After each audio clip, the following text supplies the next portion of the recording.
RJS 2024 में चयनित अभ्यर्थियों के स्वागत समारोह और मोटिवेशन की इस कड़ी में आज हमारे बीच में राजनंदिनी जोधा जो है वो आई है। राजनंदिनी जोधा का 2024 के आरजेएस में 9th रैंक से जो है वो सिलेक्शन हुआ है। सबसे पहले तो इनके लिए बहुत बहुत बधाई और शुभकामनाएं आपको। राजनंदिनी का होम टाउन जोधपुर है।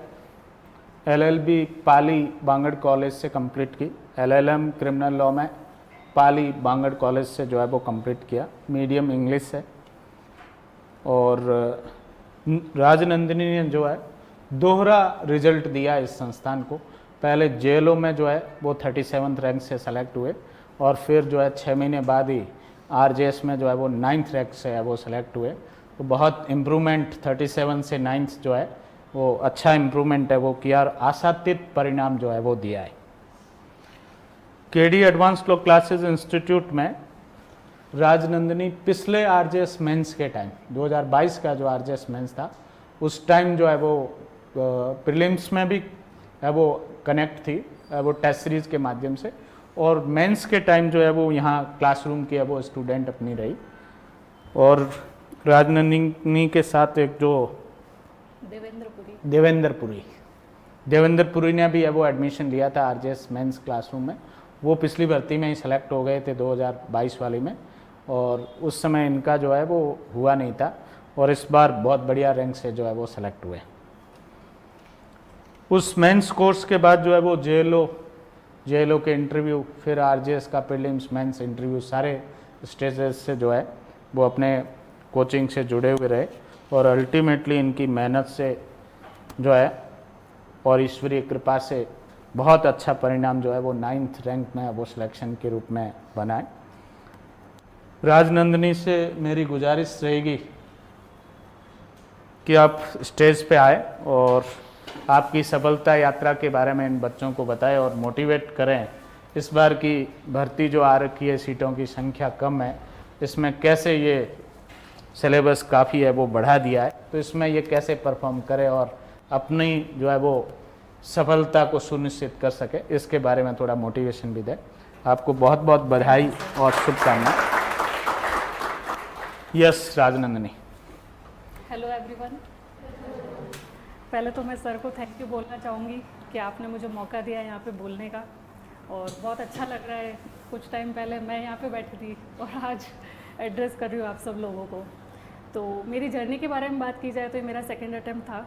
फर्स्ट अटैम्प्ट में मेरा मेंस क्लियर नहीं हुआ था, तब मैंने अपनी मेंस की कॉपीज़ निकलवाई थी और उससे मुझे बहुत हेल्प मिली इस बार मेरे को इम्प्रूवमेंट करने में कि मुझे क्या क्या गलतियाँ नहीं करनी है, ये मुझे पता चल गया था। तो लॉ के सब्जेक्ट के बारे में बात की जाए तो बेयर एक्ट पे कमांड बहुत ज़रूरी है। आपको बेयर एक्ट के प्री के लिए तो आपको ईच एंड एवरीथिंग, छोटी छोटी चीज़ें, डेज जो है, डेट्स वगैरह सब आनी चाहिए आपको, ठीक है।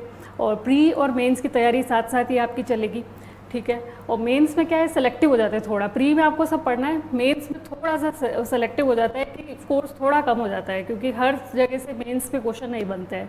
तो आप PYQs मैंने लगाए थे, बहुत सारे सिंगल की जो बुक आती है हर स्टेट के, उसमें PYQs होते हैं, वो सब मैंने लगाए थे।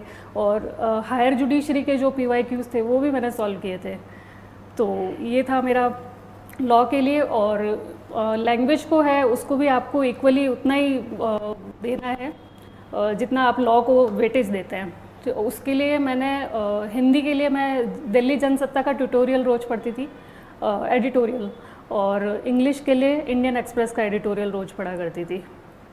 और बाकी आपका कोई क्वेश्चन है तो आप पूछ सकते हैं। नोट्स का क्या रहता है, मतलब जो सर प्रोवाइड कराते हैं सिर्फ पर्सनली खुद के, जैसे प्री के लिए फॉर द लास्ट मोमेंट पे रिवीजन के लिए खुद के प्रिपेयर करने चाहिए कि आप, या फिर मेरे को नहीं लगता, पर्सनली मैंने कोई नोट्स नहीं बनाए थे।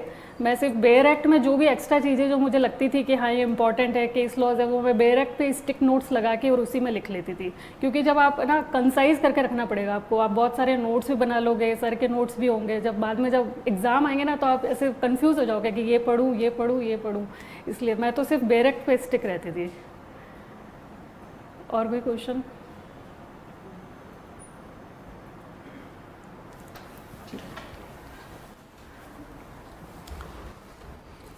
बहुत बहुत धन्यवाद राजनंदिनी। Thank you sir. आपको उज्जवल भविष्य की शुभकामनाएं। Thank you, sir. अच्छे न्यायिक अधिकारी के रूप में कार्य करो, बहुत जल्दी आपकी ट्रेनिंग स्टार्ट हो यस जाए। Sir, thank you. Thank you sir.